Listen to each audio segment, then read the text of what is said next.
Welcome to the Fantasy Focus Awards Show Red Carpet.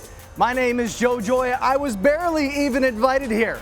We are going to meet the celebrities tonight. They're upstairs. It's about $20 million worth of net worth. Let's meet them. Coming up first, Mr. Daniel Dopp. Damn, Daniel. Jared Goff. Jared Goff.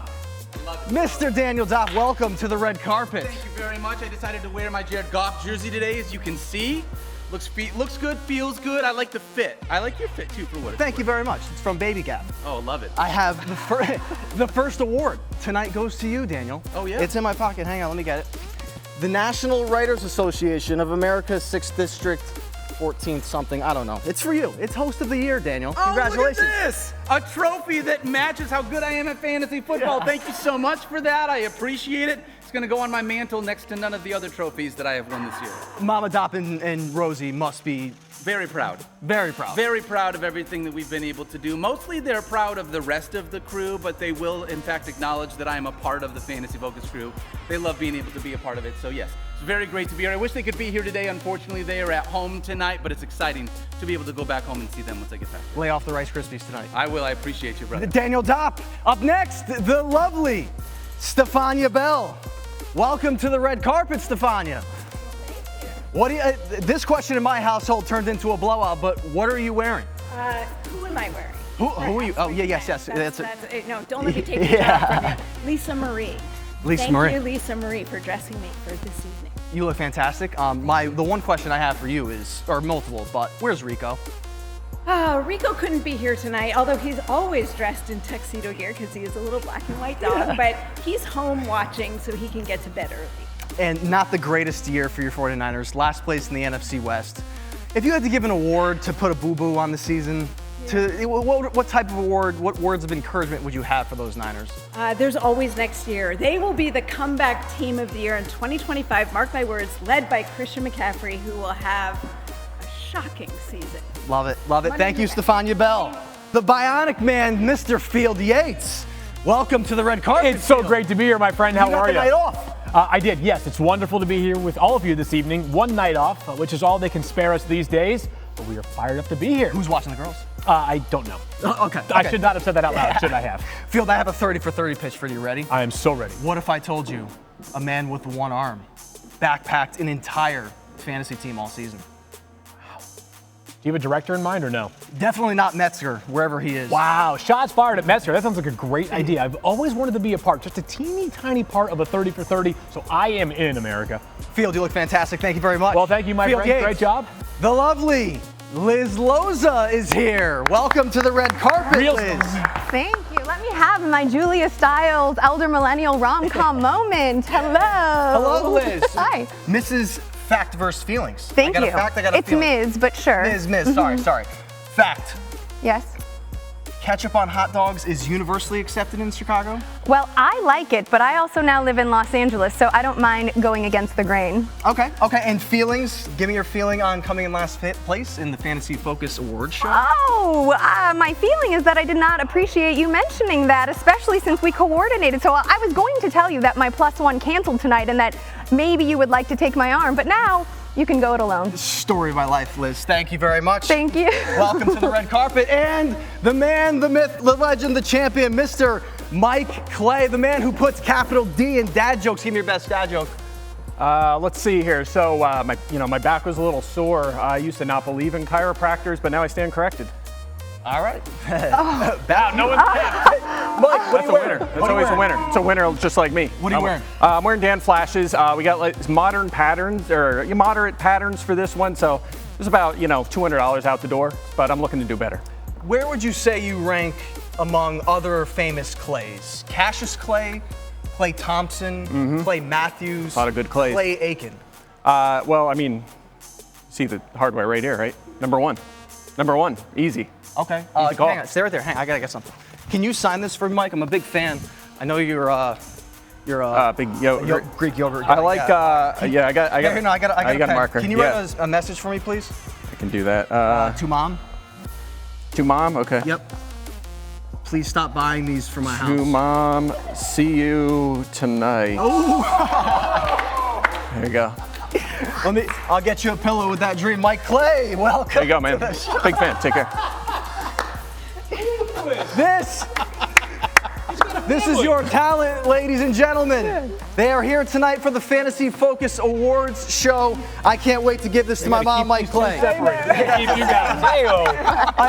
Any predictions for tonight? Social distance between these two. I think it's going to be a very fun night, diving into a bunch of really fun categories, just looking back at the fun that we had all season. Stephania? That nobody gets hurt. That's my wish for this season. I've already been hurt. My feelings are hurt. I have no thoughts other than when are we going to bring up the fact that I had Drew Lock as QB1 in Week 17? Ooh.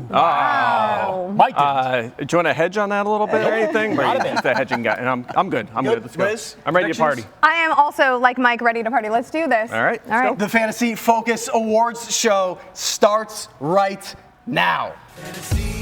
You're in the whole 6010.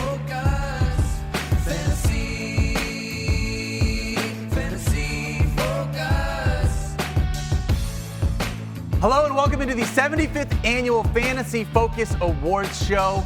Fantasy football brought us a lot of ups and downs this season, like Jamar Chase, who brought home the triple crown at the wide receiver spot, leading all pass catchers in receptions, receiving yards, and receiving touchdowns. But there were also quite a few downs, like Christian McCaffrey unfortunately missing most of the season due to injury after being the consensus #1 overall pick. We'll be diving into 6 different award categories tonight and giving out some hardware along the way. Shout out to our friends over at TrophySmack. You can visit them at TrophySmack.com for creating the awards that you'll be seeing tonight. Get 10% off using the promo code FOCUS10. However, before we dive into the awards, I need to thank my co-host for yet another unbelievable season. Yes, Mike Clay, even you did well this year. Daniel. I want to say congratulations to everyone. Field, when you look back at this season, is there anything that stands out to you that was particularly fun? Well, survived another year with Mike Clay by my side 3 days a week. That felt like a pretty significant accomplishment for me. No, if I think back to this year, every year it feels like we've been saying to you guys, hey, you've really got to prioritize running backs early because we know if there's just not that much depth, and these guys always get hurt. This was the year in which the model was broken, as there was actually a lot of running back depth this year. And for the most part, until like the last 3 weeks of this season, most of the star running backs, not named Christian McCaffrey, held up throughout the course of the year. Yeah, unfortunately, Stephania, Christian McCaffrey, I hate to turn to you, but you're it's a Christian supposed to be a McCaffrey night of whisperer. celebration, and this is what you're doing to me. We're going to start there, unfortunately. However, there was a lot to be very excited about. It was great to be able to have another season of Fantasy Focus under our belt. And Stephania, you did particularly well in a handful of fantasy leagues this year. Did I? Well, I didn't come home with the big prize, but my prize this year was being with all of you once again and having another outstanding season. So thank you to all of you wonderful people for making the show what it is and all the people behind the scenes. And then it culminates in this. Exactly. Wow, unlike them two, thank you for not adding a dig on about me there at the end. No, Mike, that's why we're seated together. Oh, okay. That's right. That's right. Liz, you have my grace to do whatever you want you can as say it whatever you pertains to want. making fun of Mike Clay. Well, I'd be I encouraging just you. like coming in and being a recurring guest star as part of this little crew. And I more am than pleased that. to be here star. again. The star. Okay, real star. Thank you, real Mike. star of See, the Mike, show. I won't come after you either with more compliments See, like if you're that. kind for to you. me, I'm kind to you. See how that works? That's how that works. See, guys? I'm not familiar with this. No. Well, we had so much fun here on Fantasy Focus in 2024. Let's take a look back at a few highlights from our season. 155, I do not know, but I do not believe so. No way. Authentic jersey. You see, this is the real deal. But as soon as I hit the flush button, I just walked away, didn't even look at it. And then you hear it. It's like, what is that sound? And it's like, oh no. So of course, the schematic bone connects to the thermometer bone, and that goes to the trisopoles. Every day I wake up in a panic. Like, why? Because I don't remember what I'm supposed to be doing. You know how it gets weird at the end of the year and you're like, am I missing a show? Am I supposed to be at work right now? What day is it? Yeah. What day is it? What year is it? Yeah. Liz Loza would love a rescue horse. Rescue horse. And I'm going to put it in my backyard in Los Angeles. I have zero sort of sense of what does a horse cost. I am a tackling dummy from the Bahamas, my friends. I'm the impossible, the unthinkable. I am a 28-year-old NFL running back. Look at you, buddy. Look at that spry young I man. love it. Stop, Mike What? Clay. I'm just reading the paper. That is unbelievable. Oh, you're so mean to old people. Gosh, what an unbelievable season. So much fun was had here. It was a ton of fun being able to be on this show with you guys day in and day out. Honestly, It's really tough thinking about this season ending because it means I'm not going to see you guys as much as I do throughout the season. So I want to say thank you to every single one of you guys for being such an unbelievable teammate and a great friend throughout the season. In spite of the fact that we go after Mike Clay over and over, it is really great to be able to have done this show with you, Mike. I've been really proud to be able to have another season of Fantasy Focus under our belt. And thank you for being able to show up and bring your A game more often than not. I'm a little confused by what you just said because I'm already back to work on next season. I mean, I have my 2025 cheat sheet ready to go. Working on capsules, projections. I'm all ready for next year. Or I'm starting that prep. So I don't know about you. I won't be relaxing. I'm also confused for a second here because we've been doing Wingstop Wednesdays as a cast since the season was over, and we're going to continue to do those, right? Yes. Mike obviously hasn't shown up yet. You might get invited at some point, so it won't be that long until I see you again. That's true. That's very fair. Well, before we turn the page on to 2025, we're going to start handing out some hardware. So stick around because Rookie of the Year is going to be coming up next. You're in the 06010. Focus. Fantasy Focus. Rookies, they are the lifeblood of any fantasy season, bringing excitement, unpredictability, and sometimes carrying your team to the top. This year, we've seen an incredible class of first-year players make an immediate impact. From electrifying wide receivers to a dominant tight end and a dual-threat quarterback, these rookies didn't just show up, they showed out. And now it's time to recognize their achievements. Here are your Rookie of the Year nominees. Malik Neighbors comes in a wide receiver 6 with over 270 fantasy points on 109 catches. Brock Bowers is your tight end 1 with over 100 catches and 1,000 yards receiving. Jaden Daniels comes in at quarterback 5 with over 3,500 yards passing and 891 yards rushing. And Brian Thomas Jr. shocks at wide receiver 4 with 1,200 yards catching and 10 touchdowns. Your Rookie of the Year nominees.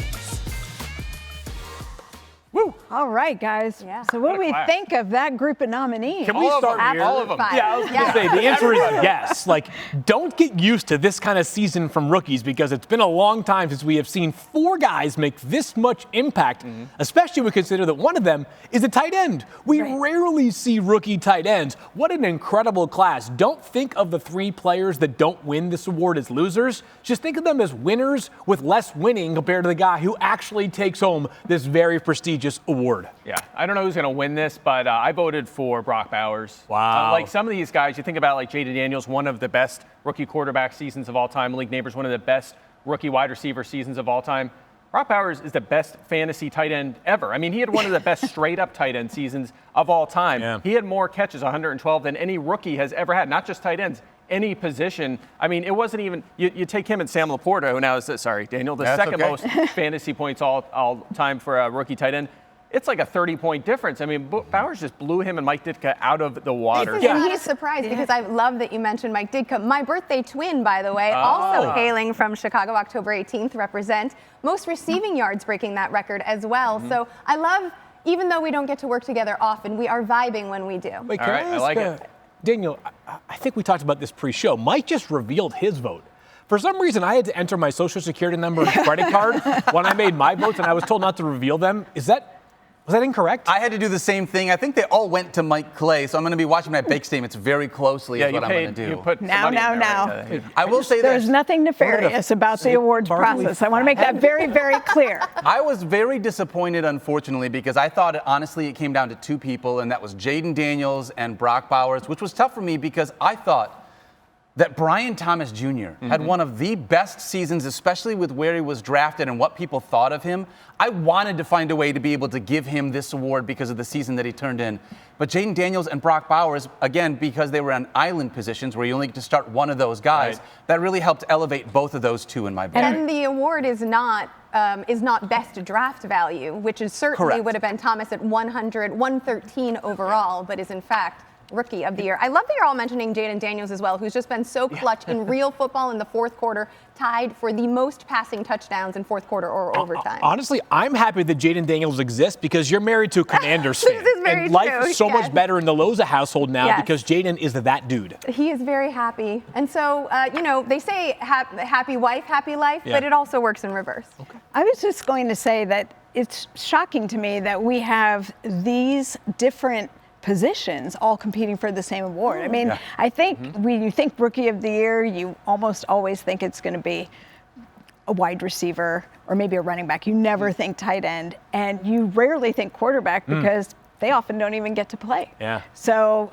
what a group we have here. Are you ready to find out who it is? Yeah, let's do it. Let's do it, Stephania. All right. And the award for Rookie of the Year goes to Jaden Daniels of the Washington Commanders. Well deserved. This probably means more to him than winning a playoff game, potentially winning NFL For the actual first Rookie time of the since the Year. 90s for the franchise? Yeah, this is a highlight moment for a guy who also won the Heisman last year. Yeah, I mean, it's just no shortage of accolades for Jaden Daniels, who is continuing his success as we present these awards. Who would have thought that in his first year he would put up these kind of numbers and take his team to the postseason? Yeah, and he played the final half of Week 18. He might have scored the most fantasy points all time for a rookie quarterback. Only Cam Newton ended up with more by about 14. Obviously, Daniels had an extra game than Cam Newton, but nonetheless, we've seen a lot of great rookie quarterback seasons, and Daniels, the second best all time. I mean, definitely deserved. It was so exciting to be able to see, too. We talked about it a lot heading into this season, how rushing for a quarterback is like a cheat code in fantasy. It didn't make a difference that he was a rookie. Those 891 rushing yards that you mentioned, Stephania, absolutely buoyed fantasy managers. If there were an award for turning around a franchise and making that franchise and their fans feel better about what they have to look forward to, Jaden Daniels would be getting that too. So congratulations. Stay tuned. Breakout of the Year is coming up. Fantasy, you're in the whole 6010. Every season, certain players rise above expectations, turning heads and transforming fantasy rosters. These are the players who outperformed their draft value, elevated their teams, and earned the title of true game changers. It's time to recognize those who broke through in a big way. Here are your Breakout Player of the Year nominees. Chase Brown owned the Bengals' backfield, averaging over 23 touches per game. Jackson Smith-Njigba delivered on a sophomore breakout, clearing 1,000 receiving yards. Chuba Hubbard silenced the haters, managing RB14 numbers through the season, and Sam Darnold performed in the regular season, managing 10 games of over 19 fantasy points. These are your Breakout Player of the Year nominees. Wow, we do love an underdog or a breakout player. These are the guys we want to root for, but only one can be crowned as the breakout player. Quite a mix. Yeah. Field? If we did this award show 2 weeks ago, Sam Darnold might be a heavy favorite. Unfortunately, Week 18 and the wild card round did happen. What's cool about each of these players, and I suppose this is sort of innate to the breakout role, is that I think the only one of these four that you might have casted a preseason vote for to win this award is Jackson Smith-Njigba. Yeah, good call. Everybody else, in different ways, off that breakout player radar. Correct. But a very worthy quadrant of candidates here, Daniel. I'm not going to reveal my vote. Again, I only handed over my credit card and social security number information. I will not pass along my vote. What do you think? You guys know that I was all in on JSN all season long. Had almost 40 more receptions and 500 more receiving yards than he did as a rookie. By the way, it's not like DK Metcalf wasn't a part of this team as well. I know he was banged up for a couple of weeks. And Jake Bobo as well, but Jackson Smith-Njigba looked unbelievable in this offense. I wish he had gotten a few more touchdowns, but I think Seahawks fans just wish the entire offense had gotten a few more touchdowns. Yeah, Field doesn't want to reveal his vote, but I will. JSN for me. I thought he was the clear pick here. You're right. I would have liked a few more touchdowns, but as we know, Geno Smith in that offense just couldn't seem to, convert inside the 10-yard line for whatever reason. They just can't score touchdowns, but top 10 in routes, catches, yards. He was awesome, and still. Next year will be his age 23 season. Wow. We might have another almost decade of production from this guy. This is what we expect from a first-round pick in year 2, and he did it. Well, I love that you're mentioning, I'm sorry, Stephania, the age. I was going to go to you, the age of a receiver, but I would love to mention some of these running backs because both of them surprised. Stephania, do you have any thoughts on Chase Brown or Chuba Hubbard? I definitely do. On Chase Brown, I was thinking we thought that he would have a bigger role. We didn't know he was going to take it over. Now, part of that was Zach Moss getting injured and going down. It sort of opened the door for him to be the full-time back. But the amount of work that he got in the offense was incredible, and the consistency for Chase Brown through the rest of the season. I was going to ask you, Mike, when you see these players, now coming into 2025, we have all these breakouts. Are they going? Do they have another layer of breaking out to do again? Is Jackson Smith-Njigba going to be the #1 in Seattle? Yeah, I think so. Is Chase Brown going to have more value projected going into next year? I don't know if Chase Brown's going to play 88% of the snaps like he did after the Zach Moss injury. He was a top 5 scorer at running back during that span. So it's going to be really fascinating to see what they do in that #2 running back spot. He did start to slow down right at the end the last couple of weeks. So I think he'll have help, maybe a lesser snap share next season, but there's no doubt he looks like the real deal. And Chuba Hubbard, I mean, he got an extension. Jonathan Brooks may not play next year. He should be featured again next year and should be. I don't think he's going to be a value in drafts like he was this year with the late ACL, unfortunately, for Jonathan Brooks. So what a great story. Yeah, I'd be remiss. I feel bad for starting out by acknowledging that Sam Darnold did have a rough final 2 weeks of the season. But really a remarkable turnaround for Sam, a player who's always had plenty of natural talent, but has made his way through the NFL, right? 4 teams prior to being with the Minnesota Vikings this year, took that 1 year bet on himself contract, and safe to say he'll make a lot of money come March. And while he did not finish as a top 5 or 8 quarterback, there were a lot of weeks where you were saying to yourself, I'm starting Sam Darnold, not just because I feel pretty good about it, but like he may be a week winner for me. He was red hot with that great crew of receivers he had in Minnesota. Just a stat to punctuate that, because you're right, in the NFL postseason, not so great. But in the fantasy postseason, 3 touchdowns in week 16 and week 17 of the fantasy playoffs. So certainly for our purposes, Sam Darnold showed out and showed up. Shall we reveal a winner? We shall. I think you guys are going to be kind of happy because it is Jackson Smith. All right. Good job, team. Just like that. Let's go. Well deserved. I think we're all pretty happy there, right? No, not too much of a surprise, but we should give him his proper flowers. Daniel. I loved what JSN was able to do this year. First year, obviously, Ryan Grubb was the offensive coordinator this season. Unfortunately, got let go at the end of the year. But one thing that he wanted to do was throw the ball and throw the ball often. Jackson Smith-Njigba, one of the biggest recipients of that offensive coordinator. That pedigree returned into production this year. A top 23 pick last year was JSN. And we thought maybe the ceiling for him this year was wide receiver 2 for Seattle. No, it's clear he is wide receiver 1 by a lot now. It's interesting because when the season started out, you know, Daniel, you were the highest on him. I was excited about what his prospects would be. I thought he might pass DK Metcalf, but we started getting a lot of heat for it in the early part of the year. It was really as the season progressed that he took off. So I'm hoping that momentum carries him into next year. Yeah, Mike Clay, you believe in momentum, right? I do. I want to ask Field, though, you voted for Keyshawn Boutte. Do you want to reveal that now? I thought you voted for Bobo. I did vote for Jake Bobo. Again, I don't know why my mailing address was so important to also enter in this voting process, but yes, Keyshawn Boutte, who I thought was a deserve. Did you watch him in Week 18? Yeah, I did. Tell me this. Who would you rather have for the next 10 years? Lazard. Oh, okay. Keyshawn Boutte or Justin Jefferson. However, Keyshawn Boutte specifically with Joe Milton. We're off track here, but JSN. Stealing all of JSN's thunder. Jake Bobo continuously pulling spotlight from JSN. That's right. We thought it might be Tyler Lockett, but no, in fact, JSN belongs in the spotlight. My regards to Jake Bobo, however. Yes. Well done for JSN. Certainly much deserving and a very deserving cast of nominees here. That being said, I think we would have all sort of ventured to guess that before the season there was a chance JSN actually takes home an award like this, as I was saying earlier. Nice to see it come to fruition. Agreed. No doubt. Promises delivered are always nice. We like those. So we also love crowning this award and moving on, turning up the heat a little bit to review some spicy takes from the team. We're going to do some hot takes here. Each of us came to the table with 3 different takes, a little bit spicier for every single take. What you can't see off camera is my medicine cabinet, which I brought. All right, Fields got the first chip in. Oh, not bad. Mike, if you can't handle this, you're the biggest baby alive. Mike's going with the first one, eating the entire chip. Feeling it a little bit. Mike, it's the friggin' mild one. Come on. It's fine, right? It is fine, you're right. Not bad. Mike, that's fine as he guzzles more milk. Like, yeah, this is kind of hot, then I will cry. It settles. It's, yeah. You know, like, yeah. You just kind of parked itself there. Mm-hmm. Hotter. Yeah, that's how I felt. I like it. This is the one I'm most excited about, Mike. Yep, me too. Being able to see what this looks like. The rest of the chip might help with the heat a little bit. Mike is a very, by the way, delicate, neat, and tidy eater. Yeah, what is this? Mike, what is this one called? Can you tell us, read the bottle for me? Apollo. Hot one's the last dab, Apollo. Oh, this is the last dab. This is the one that everyone cries at. Oh, no. 10 of 10 heat level. Oh, no. Why do people do this to themselves? I don't know. All right.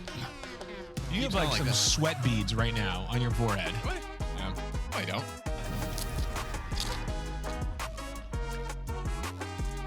All right. Whoa. Travis Kelce. We finished outside the top 7. Can I have one of those napkins? Sure. Daniel literally let his hair down. I couldn't stand it. I couldn't stand it, guys. It's too hot. I'm hoping that my hair being down helps dissipate the heat a little bit. How does the guy who does this show on a weekly basis eat that last one every single time? I think Sean's got to have he must have like something he applies to his mouth. He must like take some sort of liquid pre-hand, like coat your mouth. Those were some spicy takes, my friends. I got to tell you, when I let my hair down, that wasn't because I had showered earlier that day. It's because I was sweating that much. Honestly, that's how hot those chips were. You know what I noticed was you guys just giving it to me the whole time, and I was the one that did the best, honestly, and we know who did the worst. Yes, that's true. That's true. Are you feeling okay? You doing all right? Have you recovered? I'm actually going to call Human Resources after this show is over and talk to them about bringing back a very traumatic experience for me. Let's put it this way. I kept trying to think of a very particular, very popular manufacturer of toilet paper in business that week because it was a bad few days following that very, very, very disruptive hot sauce episode. However, the takes weren't terrible. Honestly, we were a little bit closer than I thought we were going to be on some of these takes. Why don't we dive into a few of them, and we're going to start at the top, all right?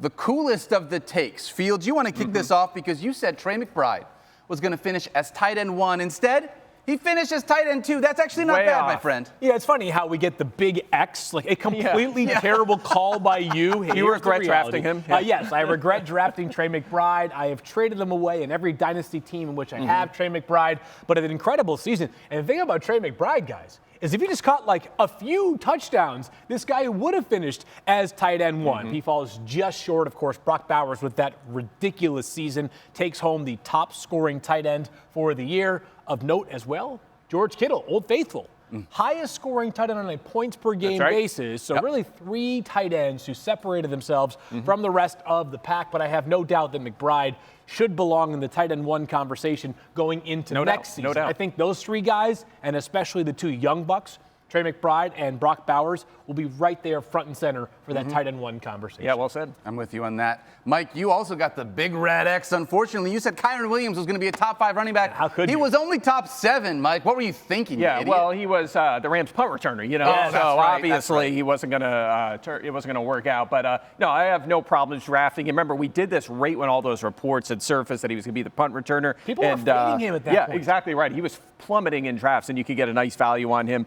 Not a ton of receiving from him, but he scored a ton of touchdowns, 31 of those over the last 2 seasons now. And him, Bijan Robinson, Jahmyr Gibbs, the only ones not to have a finish outside the top 30 at all. So he gave you a really nice floor as well throughout the season. So I have no qualms with this one. Maybe I should have said top 8, but I'll take 7 for sure from Kyren Williams. Well done by Mike. I got some qualms with my pick because I said Garrett Wilson was going to be wide receiver 1. Instead, he finished as wide receiver 10. You guys want to know why? Why? Aaron freaking Rodgers. That's why, my friends. This is not because Garrett Wilson was not an unbelievable wide receiver. I thought he was going to have a quarterback, I think we all did, that he could finally trust here on a Jets team, and unfortunately things did not materialize in spite of all of the up and down play. He still finished as wide receiver at 10. Honestly, he didn't crush you like some of the other players that you drafted in the top 2 rounds did, but it was unfortunate. These are okay. These are all okay. Not for nothing, I think he's one of the most intriguing players this upcoming offseason is Garrett Wilson. Just watch how some things unfold over the next few months here. I'm with you.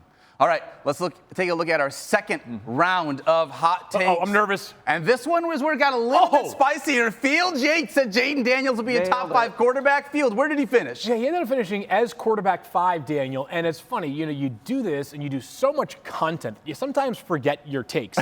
On the final episode of Fantasy Football Now, we went back and revisited our Week 18 hot takes from last year. And I had confidence in Jaden Daniels then. My only reservation is not being more bullish on Jaden Daniels as it pertained to some of our preseason analysis that wasn't involving rookies. But this guy is the real deal. He, of course, will play Daniels Lions in this upcoming divisional round.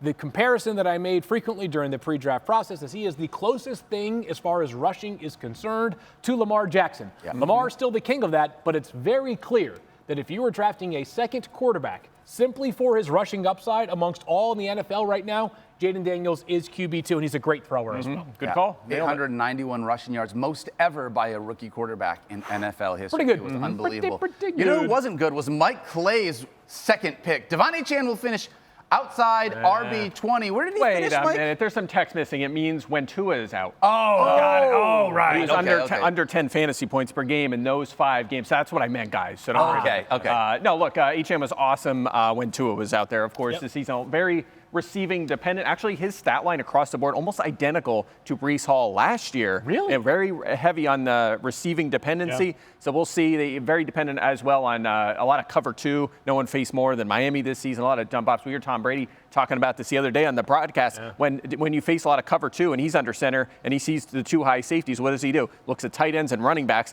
Jonnu Smith, Devon Achane. It worked out beautifully if you figured that out for Miami this year. But a great season for Achane. Maybe now like a work done Austin Eckler type moving forward. So nice call. we'll have to see what kind of his ceiling is in fantasy moving forward. But yeah, that was a miss. You took a nice little quick running back. I took the biggest running back in the NFL, who is also quite worked fast out better. for what it's worth. I said Derrick Henry will have 20 total touchdowns here in 2024. He only finished with 18 guys. I really thought, we were on pace for a while. For him to be able to hit 20 touchdowns total, I wish he got a little bit more passing game work. But you know what? Justice Hill, where'd this guy come from? Hey, it doesn't matter whether he got that passing game work or not, because Henry was ridiculous once again. And if you include the playoffs, yes, I was just going to say he's already at 20. He's at 20. That's what I love. All right, you got it. Let's look at our third hot take here, the spiciest of them all, the last dab of the hot takes field.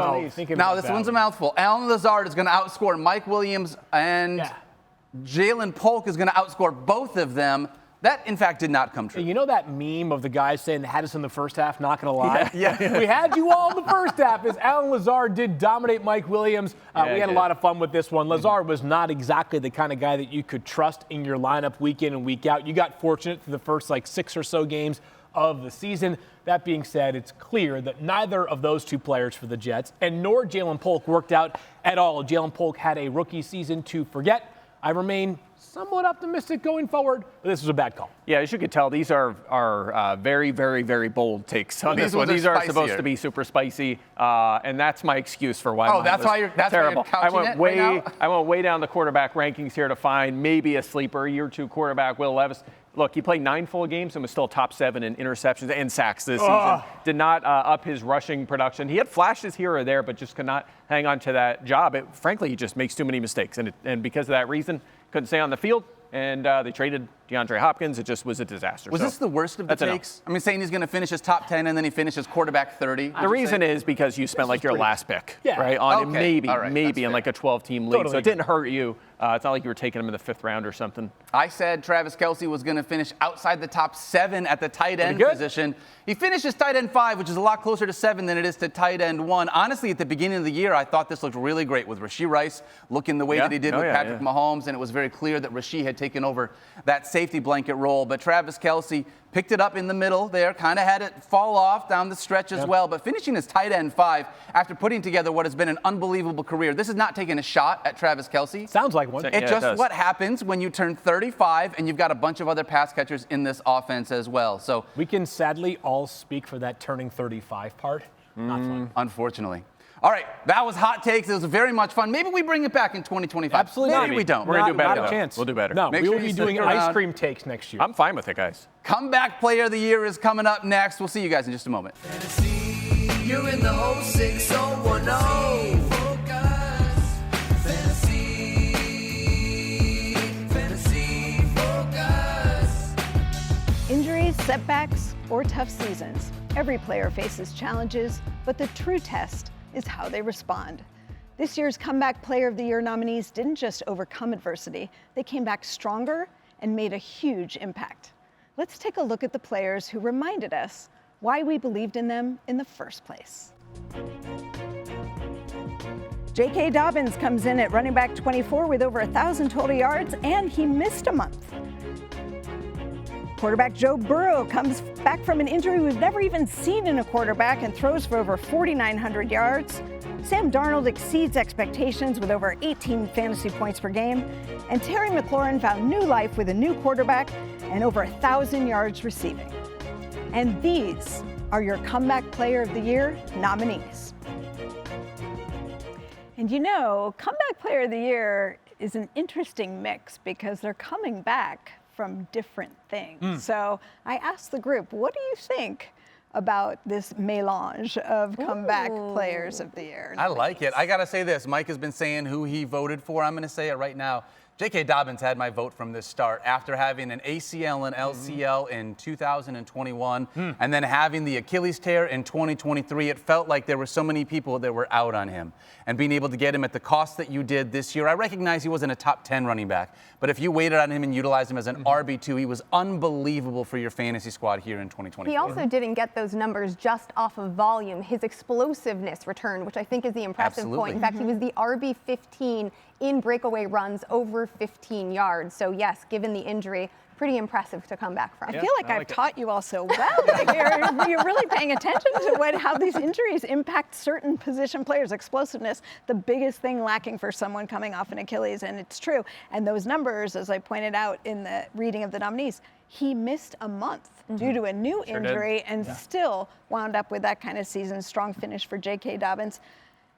How about the others? Joe Burrow, and by the way, to be clear, I actually didn't enter my own personal information. It was Mike's information that I entered when I was voting. This thing's been blowing up. That all makes more sense now. But to me, Joe Burrow is a very, very strong candidate, if not the most deserving of these four outstanding candidates, because what we saw from Joe Burrow to end the season was a straight nuclear performance from a quarterback that in an era in which we are seeing more quarterbacks that can run like crazy impact fantasy football. The guys at the top of the heap are players like Lamar Jackson and Josh Allen and Jaden Daniels and Jalen Hurts. What do those four do at a high level? Not just throw the football really well, but also they completely change the game with their rushing aptitude. Joe can run, but he is not running nearly at the level of those four guys. And to be right there entrenched as a top 5 quarterback every single week and have just 8 straight games with 250 or more passing yards and 3 passing touchdowns. The guy was ridiculous all year. Yeah, I'm with you. He actually got my vote. That's where I went Joe Burrow. It was a tough call with him and J.K. What? There's supposed to be some suspense. That's who I voted for. I didn't decide the winner, so we'll see. But that's who I personally voted for. But I think it was impressive to see the turnaround.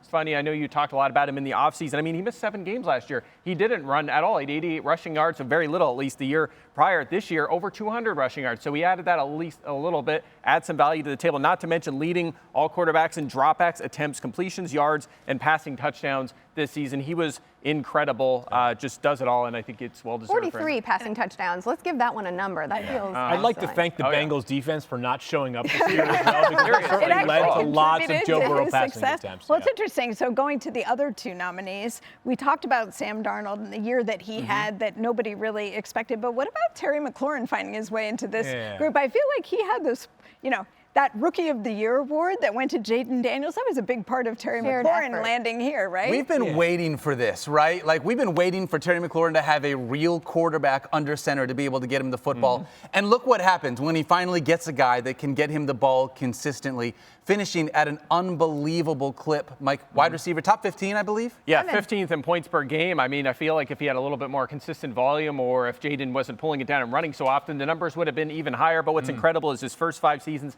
had 24 touchdowns. He had 13 this year in the regular season, not to mention what he's done in the playoffs so far. So McLaurin, it was really good to see him get to that next level. Wide receiver 7 overall. You mentioned fantasy points per game. Right. Wide receiver, so a top 10 play overall. And remember going into the season, we thought that he was just a veteran floor play, that there wasn't much ceiling available because we didn't account for Jaden's ceiling. Yeah, the only thing I'd say about him and Sam Darnold is the spirit of the award might be something that some people would debate, right? Because what are those guys coming back from, right? Sam Darnold coming back from the 49ers bench, Terry McLaurin coming back from bad quarterback play. Being buried for quarterbacks? Right, so I think that some people might feel as though the efforts of Joe and JK coming back from significant injuries would give them a truer shot of winning this. Yeah, did you consult the AP guidelines? I was going to say, I think it's fair to voting? mention that the AP guidelines now officially state that Comeback Player of the Year, they have a description around it, and players like Sam Darnold and Terry McLaurin would not necessarily qualify. So this was a wide open vote. People were allowed to select who they thought was deserving, and so that's how we ended up here. Should we find out who won? Yes, let's do it. Right. Let's go to the winner. The winner of this year's Comeback Player of the Year is Joe Burrow. Yeah. Okay. Good job, team. Once again. Look at him pointing to his award as well. That is awesome I feel right like there. I should personally be delivering this award to Joe Burrow because I was one of the most skeptical on him coming into the season because, as you heard in the tee-up, this is an injury we've not seen a quarterback come back from before. We've seen them in defensive players, and usually it's guys who block or who fall on their wrist and end up with this ligament damage. He has it, and he has to throw the ball with that same hand. If you recall, not only was he struggling in the preseason, and we saw it, and he acknowledged it, he was on the injury report throughout the entire season, meaning that there were some limitations. He was continuing to get treatment, and yet he pulls off the season that he did. That, to me, was a part of what made it so impressive. To me, the obstacle is even more impressive when you consider that he managed a completion percentage above 70% while also leading the position in pressured throws. He wasn't scared. He didn't play scared. That's one thing he's never been. Even when he came back from the multi-ligament knee injury, Joe Burrow, not afraid, and definitely, took his lumps there as well. But I would say that Jamar Chase, for all of you who benefited from him, you should be thanking the Comeback Player of the Year, Joe Burrow. Well, that's it for Comeback Player of the Year. But, Joe Burrow wasn't the only one who came back from a major injury. Our own Field Yates had a major in-season comeback this year. Take a look.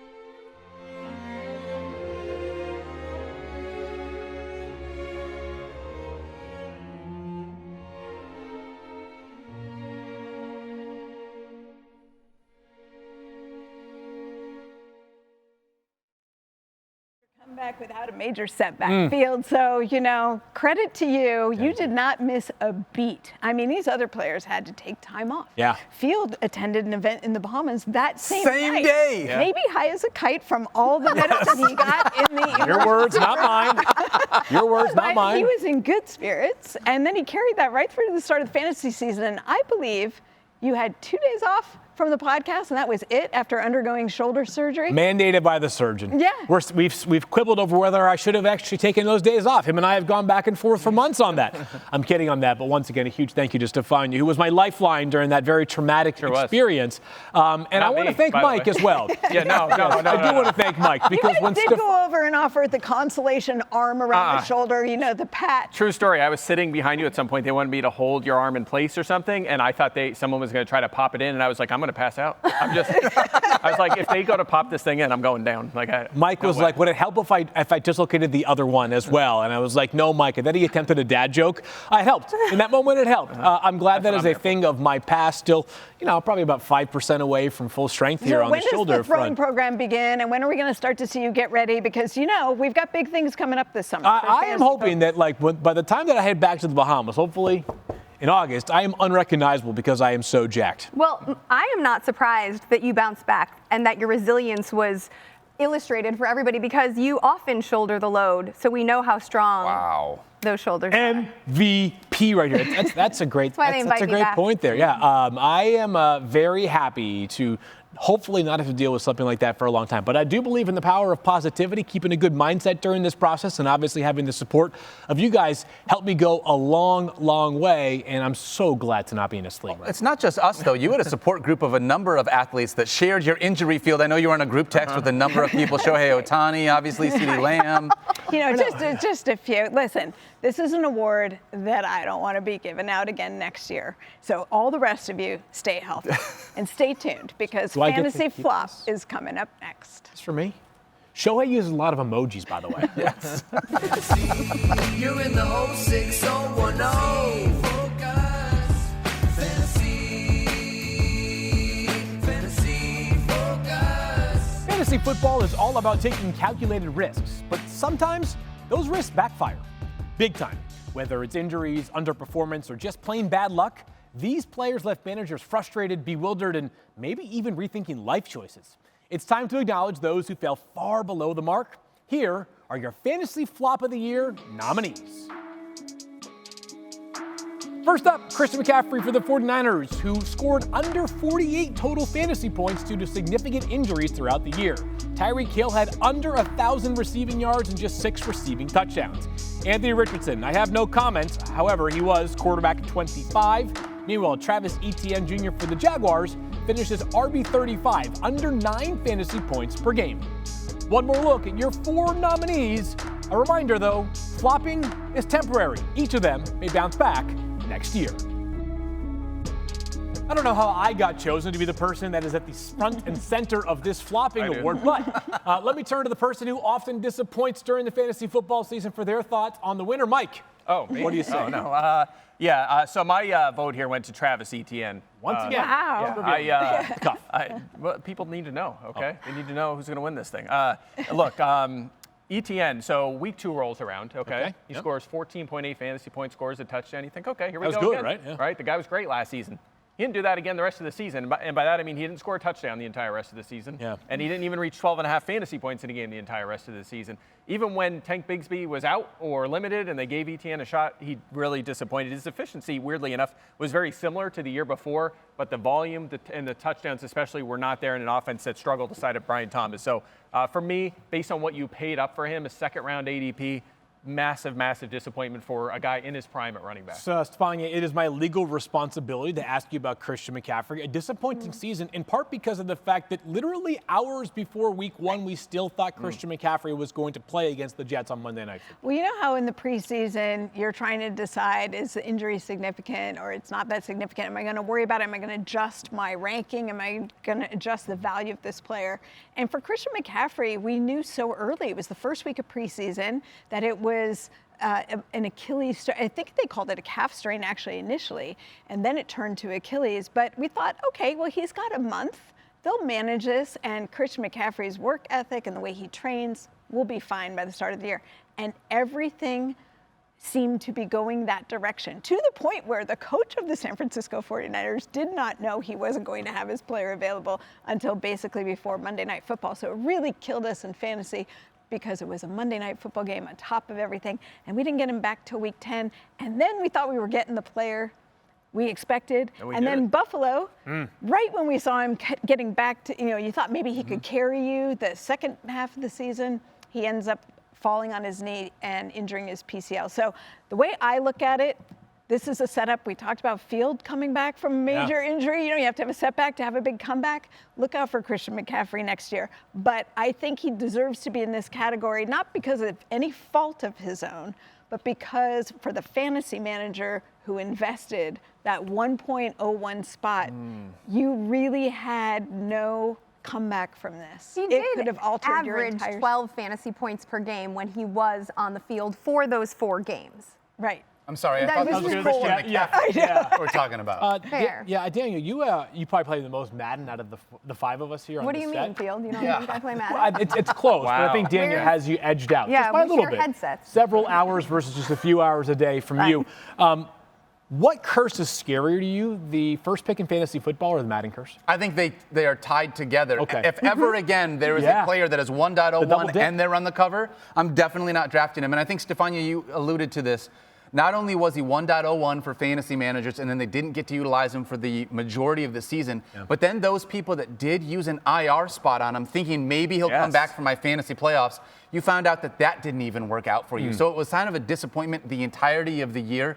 The only thing I will say is that other than Christian McCaffrey, who I did vote for what it's worth, it was between him and Tyreek Hill. Yes. Because Tyreek Hill was so frustrating once Tua went down. He averaged 9 fantasy points per game without Tua as his starting quarterback. He basically became unstartable. Yeah. And just like CMC, he was a guy that you took in the first half of the first round.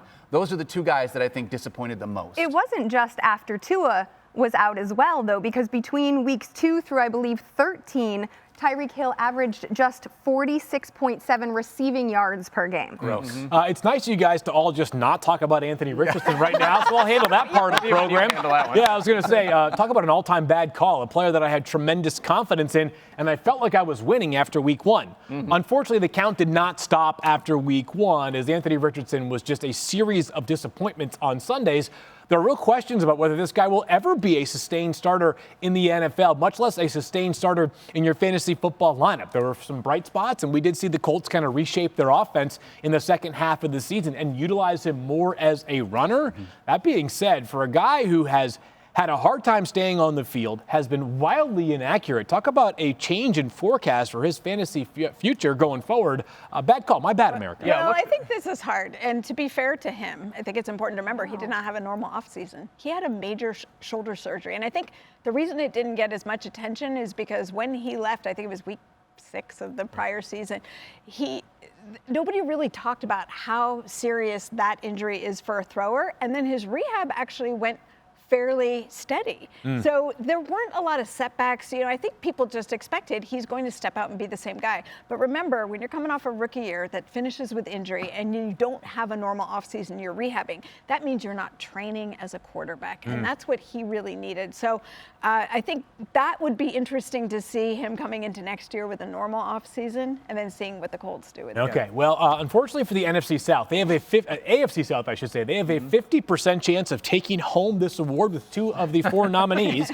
But after careful consultation with a very highly paid person to keep this vote quiet other than Mike Clay, the winner of this year's Fantasy Flop of the Year, or perhaps the loser, thanks again to TrophySmack, Jaguars running back Travis Etienne Jr. As a disappointing season for Etienne that really, I know, Mike is cheering for his own votes here. Yes, as Mike mentioned, kind of peaked in week 2. From then on, it was just a bad year for Travis Etienne Jr., a guy who came into the NFL with Trevor Lawrence, and we knew there was some receiving pedigree. He also scored a touchdown in more games than any other player in the history of the FBS. This guy was supposed to be a can't-miss player. Looked like it 2 seasons ago. How much optimism do you have that he'll bounce back next year, Mike? Not a ton, honestly. I love the guy as a talent, but the efficiency hasn't been great the last 2 years, and they started to take some of that workload away from him. And honestly, look, there's a lot of, I don't want to say good candidates here, bad candidates. Bad candidates, to be clear, yes. But at least with Tyreek Hill and Anthony Richardson, they had to combine 7 games with 20 points. I mean, Etienne had 0 of those. He just had no really good games last season. So I loved him coming out of college. I was disappointed the year he stayed back 1 extra year in college because I wanted him to come out because he was so good. And then to see what he did last year was incredible after missing basically his whole rookie season. So he's still in his prime. He's going to be his age 26 season, so maybe there's hope for a rebound. But what a long stretch of disappointment. Maybe if Mac Jones is in there, right? He's the one that unlocked Brian Thomas. So That's right. Yeah. Well, Mike, because you have said so many things about Travis Etienne Jr., I'm going to give you the opportunity to hand deliver this to him. I'm sure he'll be very excited to see the Fantasy Flop of the Year belt delivered to his doorstep. Yes, specifically from me. But perhaps if you drafted Travis Etienne Jr. early in your draft, you headed to the waiver wire early and often this season. And coming up next, we'll take a look at the 4 nominees for the best waiver wire edition of 2024. Fantasy, you're in the whole 6010. Fantasy focus. The waiver wire, the Wild West of fantasy football, where hidden gems turn into weekly saviors. These players weren't drafted to carry your team, but they became must-starts and league winners. Let's shine a spotlight on the unsung heroes of the season. Here are your Waiver Wire Wonder nominees. Bo Nix, his 316 fantasy points are 5th most all-time by a rookie quarterback. Bucky Irving, only 7 running backs scored more fantasy points from week 6 on. Jerry Jeudy, the number 6 scoring fantasy receiver from week 8 on. And Jonnu Smith averaged a tight end high 18.6 fantasy points per game after week 10.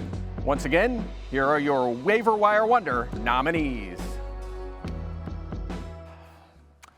All right, so a lot of good candidates there. Daniel, I'll start with you here because I know, like, after seeing all your drafts, you definitely needed the waiver wire this year. So, wow. Wondering which of these guys did you have to scoop up to save your season? I'll tell you what, for me, it was Jonnu Smith. I think at the tight end position, everything that he did this year, especially because we were thinking it was either going to be Tyreek or Jalen Waddle.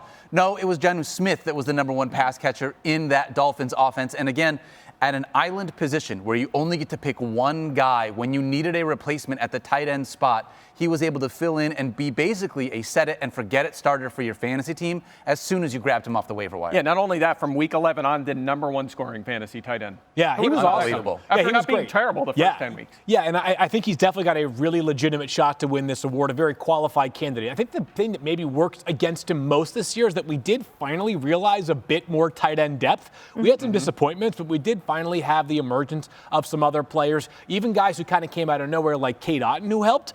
I think Jerry Jeudy is a really interesting candidate because it was like we finally got what we have been hoping for out of Jerry Jeudy, a guy who was once a top 20 pick who was traded away for a bag of peanuts and some Skittles this past offseason, gets a contract from Cleveland. Everybody's kind of like, why are the Browns investing that money in Jerry Jeudy? Now looks like a legitimate steal. He had a stretch of 3 straight games with exactly 1 catch in each of those. Yeah. He was still named to the Pro Bowl, was Jerry Jeudy. He was red hot. And once again, as we have talked about time and again, you bring Jameis Winston under center, good things happen to those around him. But that's kind of why I don't think Jerry Jeudy should win this award, because he was unlocked by the quarterback. So it does seem a little bit unfair, whereas Bo Nix, for example, managed, I believe, 8 weeks of 19 or more fantasy points as a rookie out of nowhere.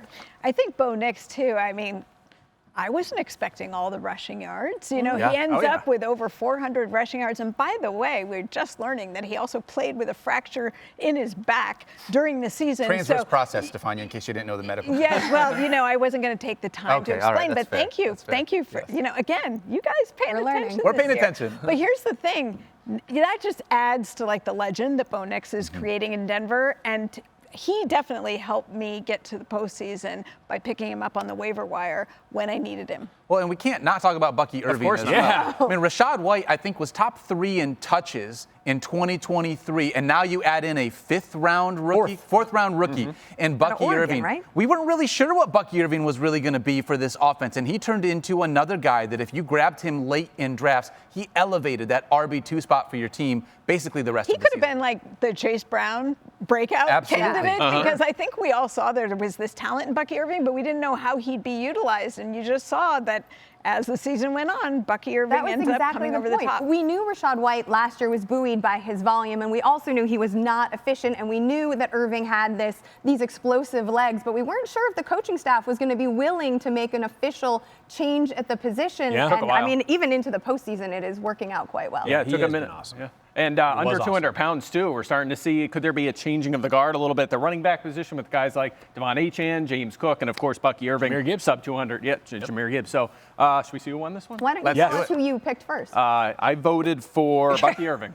Oh, all right. Well, let's see. That's my vote. So far, have you gotten all the winners? but the first one. I feel like this is awfully weighted towards Michael. The winner is of the Waiver Wire Wonder Award, Bucky Irving. Wow. Let's go. Way to go, Bucky. The deck. Way to do it. Yeah, absolutely elite winner.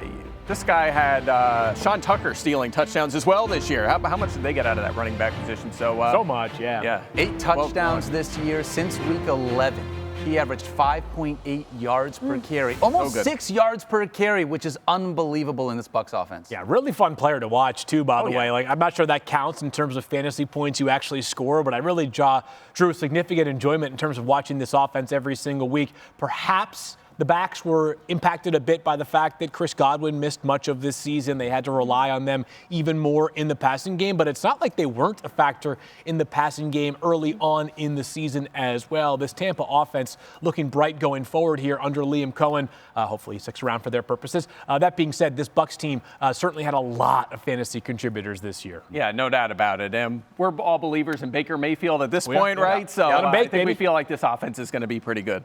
So love it. All right.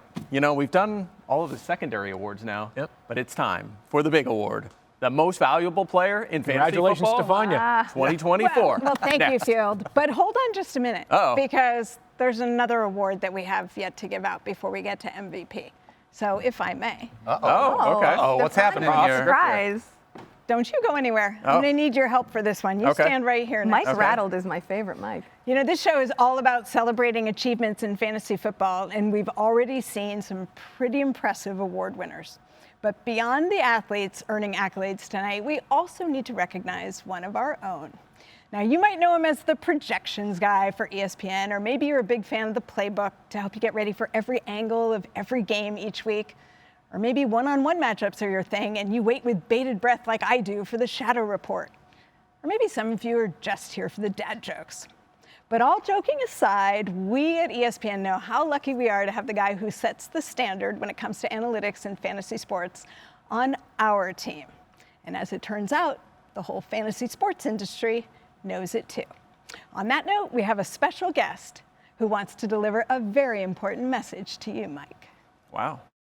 Thank you, Stephania. Hi, everybody. Hi, Mike. Dave Richard from CBS Sports here for a really, really good reason. Mike, this award show, it's more than just fantasy awards. It's about you, too. You've been an institution to the fantasy football industry for nearly 15 years. I've been proud to know you. Your contributions to the space are huge, which is why, on behalf of the Fantasy Sports Writers Association Hall of Fame Selection Committee, I am thrilled to let you know that you have been selected to the FSWA Hall of Fame class of 2024. Congratulations, Mike. Thank you. Wow. Yes. Unbelievable. I did not know that was coming at all. Yes. So Welcome wow. to the club as a fellow member of the FSWA Hall of Fame. I'm so proud to have you alongside me. Long overdue. It's an honor. Say a few words, if you will. I feel much older now that I'm in a Hall of Fame. That feels, look, there's so many great people in that, people on this set that will be there or are in there already. I was on the committee when Stephania Bell got into it, well-deserved. So, yeah, it's unreal. I just love my job, and I can't believe there's a Hall of Fame for what I do, but it's a real honor because you look at the list of people in that Hall of Fame already, which, I was fortunate to be a part of that process, helping all of them get in.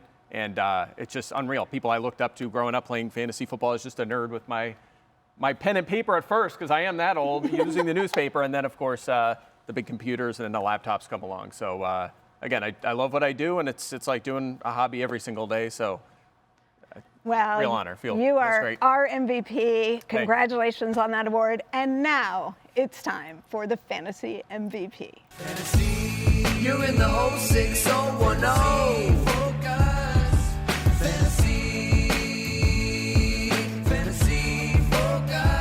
The time has come, my friends. All of the awards have been handed out except for the big one, Most Valuable Player. This is the guy who single-handedly carried fantasy teams to victory week in and week out. They didn't just deliver for teams, they dominated. So let's get right to it and give you your MVP nominations for 2024.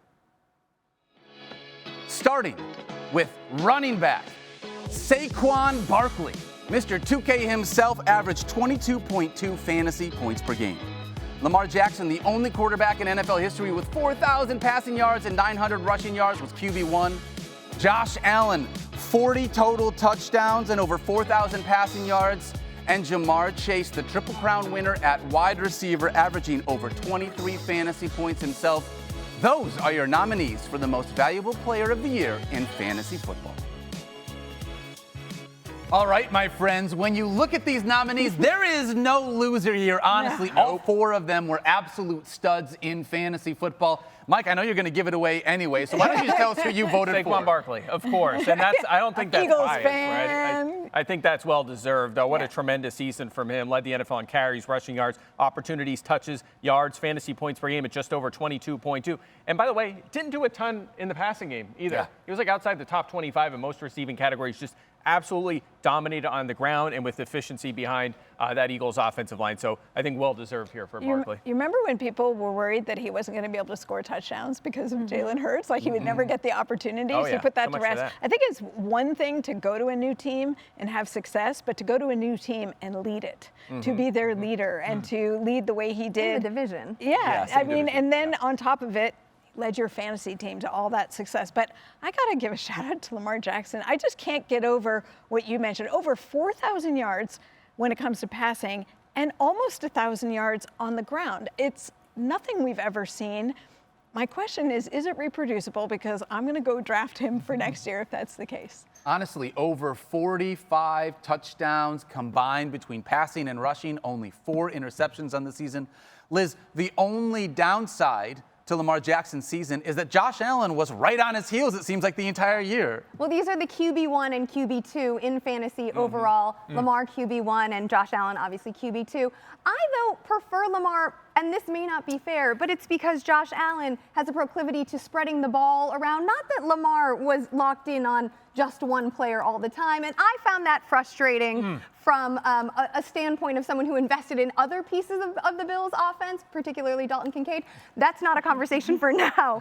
But yes, there's no denying that when Josh Allen, he has always played like his hair is on fire, and he certainly put up the stats this year too. Yeah, longer hair, by the way, this year. He's on his way to a full Daniel Dopp, probably by the end of this postseason run for the Buffalo Bills, however long it does last. 2 thoughts here. One is that when you score the points does matter as well, which might be one of the strongest cases for Josh Allen, because the dude went nuclear. There was a 3-game stretch in which he scored nearly 120 fantasy points, including that 2-week stretch in which he scored more points in back-to-back games than any quarterback in the history of the National Football League. That 50-plus point game followed up by a 40-plus point game. So Josh was ridiculous when it mattered the most. I think we should be talking more about Jamar Chase. Thank you. I agree. We're talking about timing. Triple crown winner. 17 receiving touchdowns, 1,700 plus receiving yards. That's never been done in the same season in NFL history. I know that the award is not who is going to go #1 overall next year, but without having any idea what's going to happen this offseason, it does feel like Jamar Chase is the early leader in the clubhouse for that. And keep in mind that this season began with some uncertainty surrounding Jamar Chase, right? Absolutely. I mean, Jamar Chase fell in some cases to like pick 8, 9, 10, even into the top of the second round when we weren't sure whether he would play at all this year because of the contract uncertainty. So my shouts go out to Jamar Chase for a ridiculous year. Yeah, good call. And, you know, a lot of the positions were pretty close at the top. You know, I think actually Jahmyr Gibbs overtook Saquon Barkley right there, the running back. We know tight end was close at the top. Quarterback, yet Allen and Jackson. Wide receiver, not a contest. 85.5 more fantasy points than any other wide receiver for Jamar Chase this season. Led the NFL in end zone targets, pass heaviest offense in the NFL. Everything just set up beautifully for him, and he had a huge season. Yeah, he really did. Honestly, like I mentioned, it felt like a historic season for all 4 of these guys. The Triple Crown winner at the wide receiver spot, Mr. 2,000 rushing yards, only the 9th running back in NFL history. Stephania, we mentioned Lamar Jackson, only quarterback in NFL history with 4,000 passing yards and 900 rushing yards. And Josh Allen put together his 5th consecutive season, averaging over 22 fantasy points per game for fantasy managers. He's been so good for so long. I feel bad giving the award to only one player, but if you guys are ready for this. Yes. The MVP for fantasy football 2024 goes to Saquon Barkley. Wow. Mike again. I know. Congratulations to Saquon. Wow. And we mentioned so many things about what he did. I do think, Liz, one of the things that you mentioned is probably what's hit me the hardest. He left the Eagles in the same division to come and do this for a division rival, leaving every Giants fan ever to be like, oh, man, this is tough to watch. Absolutely, and I think that there were always questions like, can he stay healthy? Will the efficiency actually come together? Well, I guess Jalen Hurts did indeed open up a couple of rushing lanes, and Barkley has never not had the goods to take advantage of them. You know, it's interesting. I was thinking about Saquon Barkley in the context of Sam Darnold, because there's oftentimes we'll talk about players who make this leap, and we'll say, hey, you know, it's a talented guy who had never really produced. He just had to get into the right circumstances. By the way, circumstances apply to the very best players in the world. The Saquon Barkley is undeniably one of the 3 best running backs on the planet. The guy is on a trajectory to one day be in Canton as a Hall of Famer. And yet, even playing in New York could limit him a little bit. It turns out when you're playing on what is basically the equivalent of driving on a 5-lane highway as opposed to finding your way through traffic, it's a whole lot easier to produce. Huge year for Saquon Barkley. And while it was tremendous, I do have to also think about the people that on Sundays were often snake bitten saying, can we just give one freaking tush push to Saquon Barkley instead? Because that touchdown total for Saquon could have legitimately been half a dozen higher than it actually was. The times when he either kneeled down early or did the right thing for football, but fantasy managers are like, oh man, I could have used just one more. I do have to ask you, Mike, because I know you love Saquon and I know you voted for him because you told us all your votes. Yeah. But how is Saquon going to break the Mike Clay models for running back next year? Because he's done what everybody says will not happen. Major injury history with all the doubters, overcomes that. He's of a certain age. He is on a second contract. Obviously, that's part of the reason he ends up with a new team. He's not alone. He's alone in terms of his production right now, but this is going to be a trend. I want to know how you're going to forecast these running backs. Do I have to comment on this right now? No, you don't. Hall of Famer can wait. Yeah, he's going to his age 28 season off a huge workload, so it's going to be a topic in the offseason for sure. But for now, we celebrate what was this is maybe the greatest. Enjoy the moment. Yes. We'll think about the competition next week. Exactly right. I never do that, but if the rankings are ready, they're out there. You can check them out at ESPN.com. But for today, we celebrate the best running back performance ever by a Philadelphia Eagle. And the Hall of Famer Mike Clay. Absolutely. That was a nice ring to it. You know that? A lot to be able to celebrate here, not just Mike Clay, but as well every single player that we mentioned today. And a big shout out to our friends over at TrophySmack as well, being able to make sure that we have hardware for every single one of the winners here in our 2024 Fantasy Focus Awards show. Not just the big belt, but we got the little baby belts as well, which fit perfect on a mantle if you're looking for a trophy for next season. That's going to do it for us today. And for us here in 2024, we will be back at some point in the preseason. We're not sure when, but we'll make sure that we let you know. You'll be hearing from us. Until then, don't forget to love each other, be kind to yourself, and we'll see you guys soon.